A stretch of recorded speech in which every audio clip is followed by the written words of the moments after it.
তুমি কোথায় যাচ্ছ? স্কুলে যাচ্ছ?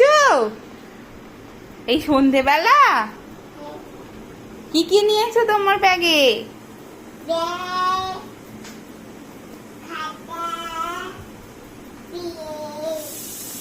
ব্যাগ, খাতা, পেন নিয়েছো? হ্যাঁ, ক্যান্ডি নিয়ে স্কুলে যাচ্ছ? ম্যাম তো মারবে। ক্যান্ডি খেলে দাঁতে কি হয়?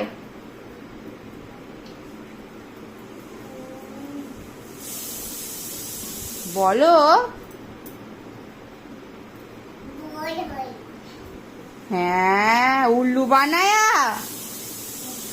হ্যাঁ, আর জলের বোতল আর টিফিন বক্স নেবে না? তুমি ভুলে গেছিলে?